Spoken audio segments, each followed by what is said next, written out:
조갑제 TV 시청자 여러분 안녕하십니까? 오늘은 아마도 문재인 대통령이 취임한 이후에 보수 세력으로부터 가장 많은 박수나 지지를 받은 날이 아닌가 그렇게 생각됩니다. 우선 오늘 문재인 대통령은 블라디보스토크에서 아베 일본 수상과 만나서 회담을 했습니다. 이 회담한 자리에서 두 정상은 북한에 대한 원유 공급을 차단해야 한다. 그쪽 방향으로 노력하기로 합의를 했습니다. 특히 중국과 러시아를 설득하기로 합의를 했습니다. 중국과 러시아는 북한에 원유를 공급하는 두 당사국입니다. 특히 중국은 북한의 원유의 한 90%를 공급을 하고 있습니다. 러시아도 약간량을 보내고 있습니다. 그런데 이 두 나라는 이미 중국에 대한 원유 공급을 중단하는 것을 거부했고 거부하겠다는 뜻을 명시를 했습니다. 그러나 유엔 안보리에서 일본이 앞장서고 미국이 뒷받침하는 식으로 이 원유 공급 차단을 이번 대북 제재 안에 포함시키려고 지금 노력을 하고 있는데, 한국과 일본이 북한의 추가 도발을 할 경우에, 북한이 추가 도발을 할 경우에 새 결의안을 채택해야 한다는데 합의했기 때문에 과거에 말이죠, 이번에는 더 강력한 내용이 포함될 수 있도록 중국과 러시아를 설득해 나가기로 했다. 이렇게 아베 수상이 치고 나왔는데, 문 대통령도 어제 이미 러시아의 푸틴 대통령을 만나서 강하게 원유 공급 중단에 협조해달라고 요청을 했습니다. 두 정상은 또 이 종군 위안부 문제로 상징되는 과거사 문제를 이번에는 의제로 거론하지 않고, 그것은 미래 지향적 관계 속에서 합리적으로 관리한다 하는 쪽으로 합의가 되어서 한일 간에 항상 문제가 되던, 또 문재인 대통령이 제가 취임하면은 재론하겠다고 한 이 종군 위안부 문제도 일단 물밑으로 내려갔습니다. 그래서 두 나라의 가장 큰 현안 문제는 북한 핵 저지를 위한 한일 그리고 미국과의 동맹관계를 강화한다는 쪽으로 정리가 되었습니다. 또 오늘 그 말썽 많던 사드 성주기지에 한 세트 6기 배치로 시작한 것이 나머지 4기가 완전히 배치되는 데 성공을 했습니다. 성공했다는 말이 좀 어폐가 있습니다만, 그동안에 민간인들이 이 길을 막고, 또 이 문재인 정부도 처음에는 사드 배치를 상당히 연기시키는 방향으로 하다가 워낙 북한 핵이 엄중해지니까 이렇게 서둘러 임시 배치는 말은 달았지만은 결국 배치가 되었습니다. 오늘 바른정당의 김무성 의원은 이것만으로는 부족하다, 더 배치해야 된다, 2개, 3개 더 배치해야 된다는 이런 주장을 했습니다.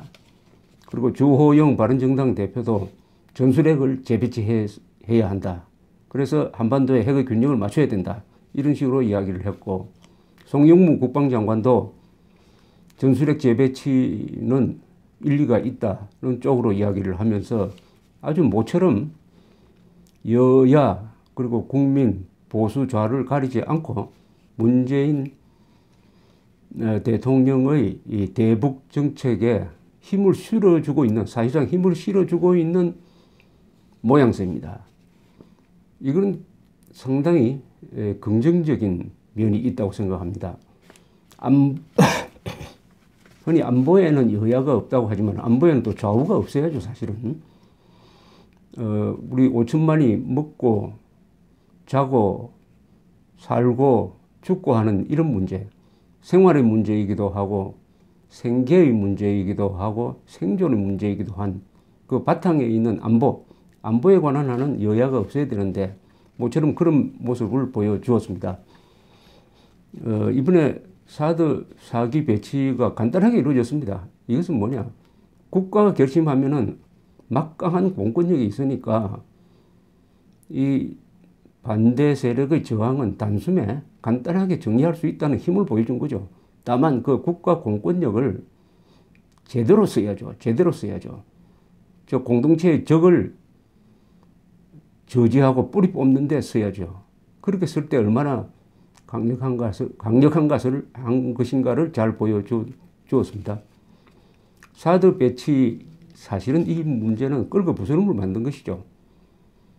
전 정권이 사드 배치를 했다고 해가지고 새 정권이 그것을 뒤집으려고 하다가 엄중한 현실에 부딪히면서 다시 전 정권이 한 정책을 따라가게 된 것입니다. 그동안 한 넉 달 동안 쓸데없는 논쟁을 하고 해서 국민들을 피곤하게 한 점은 있습니다만은 그러나 바른 방향으로 갔으니까 과거를 재론하기가 좀 못합니다. 그래서 이 문재인 대통령이 앞장서 가지고 중국과 러시아를 설득해서 북한에 대한 원유 공급 차단은 아주 치명적 결과를 낳습니다. 북한 정권에 대해서. 그것을 앞장서서 선도하기로 했다는 것은 아마 4, 5개월 전에는 상상도 할 수 없는 일이었습니다. 문재인 대통령이 이 부분은 확실히 달라졌습니다. 그 달라진 것은 북한의 계속적인 도발, 그리고 미국의 트럼프 대통령의 협상은 없다. 협상은 안 된다. 할 때가 아니다. 이런 강력한 의지가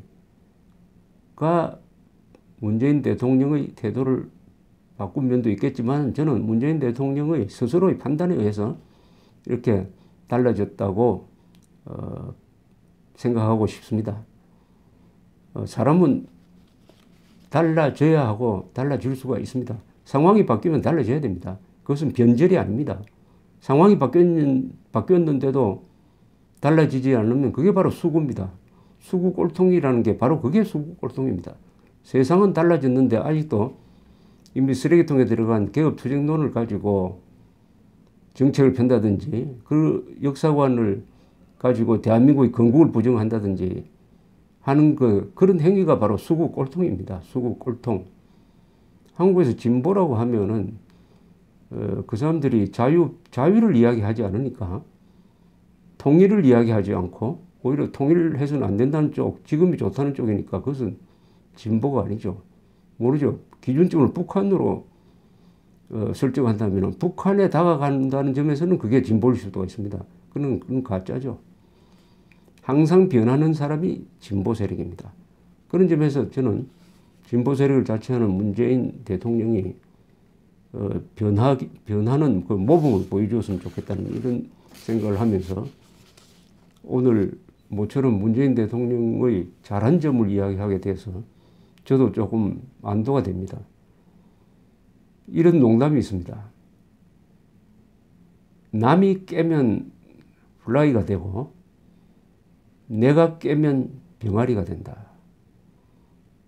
계란을 남이 깨면 프라이를 해먹죠. 그럼 그 안에서 스스로 깨면 병아리라는 생명으로 태어납니다. 개혁이라는 것은 스스로 자신을 깨는 겁니다. 스스로 깨는 겁니다. 남이 개혁을 해줘버리면은 완전히 당해버립니다. 개혁 대상이 되어버리는 거죠. 개혁의 주체자가 되려면은 자신이 변해야 됩니다. 스스로 변해야 됩니다. 그리고 이것이 가장 어렵습니다. 스스로 변하려면 반성을 해야 됩니다. 자기가 잘못한 것을 인정해야 됩니다. 그리고 사실을 직시해야 됩니다. 현실을 직시를 해야 됩니다. 그런 다음에 올바른 방향으로 가려고 하는 그걸 한자로 실사구시라고 그러죠. 사실과 현실, 사실과 현실에 기초해서 올바른 방향으로 간다. 문재인 대통령도 여기까지 온 것은 사실과 현실을 직시한 결과라고 저는 생각을 합니다. 그게 바로 실용정신입니다.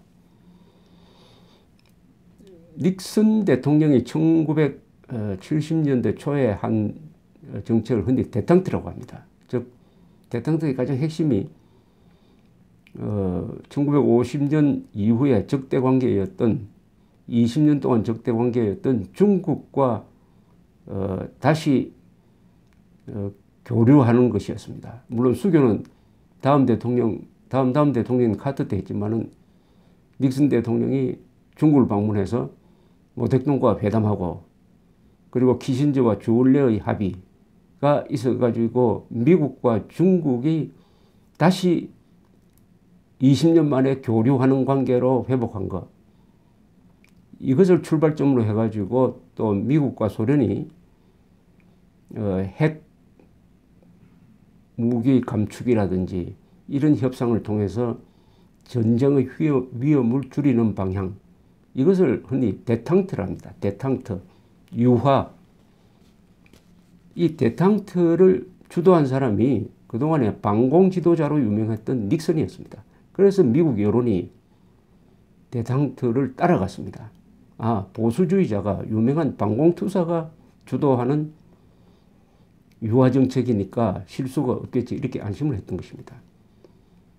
문재인 세력을 문재인 대통령을 만들어낸 이른바 진보 진영 또는 좌파 진영 사람들은 어떻게 생각할지 모르겠지만은 아마 이렇게 생각하는 사람들도 있을 것입니다. 문재인 대통령이 대북 강경 정책을 쓰니까 안심할 수 있지 않겠느냐. 이런 생각을 진보 진영에서 할 수도 있습니다. 또 보수 진영은 원래 정파를 가리지 않고 안보를 위해서 뛰는 사람을 응원하고 지지하는 그런 일종의 대의가 있으니까 또 지지합니다. 이렇게 되면 문재인 대통령은 양쪽으로부터 다 지지를 받아서 오히려 지지 기반을 강화할 수도 있는 것입니다.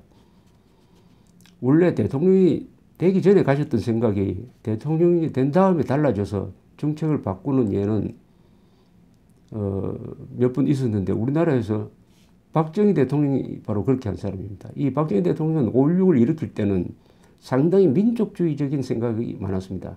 그 둘러싼 청년 장교들, 육사 8기생 등 이런 분들 중에서는 민족주의적이고 때로는 사회주의적이고 그래서 이집트의 나셀이 혁명을 일으켜가지고 미국을 비판하면서 독자 노선을 가는 것을 상당히 우러러본 나셀 추종자도 있었습니다. 그래서 집권하자마자 기업인들 다 잡아넣었습니다. 부정부패했다고. 그중에 이병철 씨는 일본에 가 있었습니다. 이분이 귀국을 했습니다. 그래서 박정희 부의장, 당신은 부의장입니다. 그러나 실권자였습니다. 박정희 부의장을 단독 면담을 했습니다. 여기서 두 사람이 아주 깊은 이야기를 오고 갑니다. 이병철 선생이 이렇게 이야기합니다. 기업인들을 이렇게 다 잡아놓으면 세금은 누가 내느냐? 우리가 부정부패하고 싶어서 한 게 아니다. 이 법이 너무나 현실과 동떨어져서 법대로 하면 다 기업이 망하게 돼 있다. 기업이 앞장서고 정부가 뒷받침해야 이 먹여 살릴 거 아니냐. 그래서 기업의 역할을 군인, 아주 강직한 군인인 박정희 대통령이 쉽게 알아들을 수 있도록 설득을 했습니다. 또 박정희 대통령이 워낙 순수한 사람이니까 그 이야기를 금방 알아차리고 받아들였습니다. 그리고 그 다음날 이석재 최고위원회 법사위원장을 불러서 다 풀어주라고 합니다. 다 풀어주라고. 이렇게 함으로써 반기업적 박정희 대통령이 친기업인으로 돌아서는 것입니다. 그래서 박정희 대통령은 일종의 대기업을 키우고 대기업을 부리는 조련사 역할을 하는 것이죠. 박정희 대통령 밑에서 특히 정조영 같은 분이 얼마나 열심히 일했습니까? 열심히 일하도록 때로는 채찍을 들고 때로는 당근으로 달래면서 거대한 공업 기반을 만들도록 하는 것이 바로 자신의 변화에서 일어난 것입니다. 그때 박정희 대통령이 이병철 씨를 만나서 요사이 일부 검사나 판사가 기업인한테 대하는 식으로 그렇게 모질게 했으면 아마 이병철 선생은 평생 감옥에서 보냈을지도 모르고 그 때문에 한국에서는 기업이 크지도 않고 중소기업으로 끝나고 해서 우리는 지금 겨우 저 동남아 국가 수준으로 기고 있을지 모르죠. 한 지도자의 변화는 이렇게 역사에 큰 족적을 남기는 것입니다. 그런 뜻에서 오늘 문재인 대통령이 북한에 대한 원유 공급을 차단하는데 일본과 손잡고 중국과 러시아를 설득하기로 합의한 것은 긍정적 변화입니다. 변신입니다. 어떤 면에서는 거듭태어나는 것이죠. 또 사드 배치 이 논란을 오늘 종식시키는 이런 사드 완전 배치가 성사되었다. 이 두 가지가 계기가 돼가지고 앞으로 문재인 대통령이 원자력 발전 백지화 계획도 빨리 그 계획을 다시 백지화하고 대한민국 건국은 1948년 8월 15일이 아니고 1919년이라고 하는 이런 잘못된 역사관도 과감하게 바꾸는 하나의 시작이 되었으면 합니다. 감사합니다.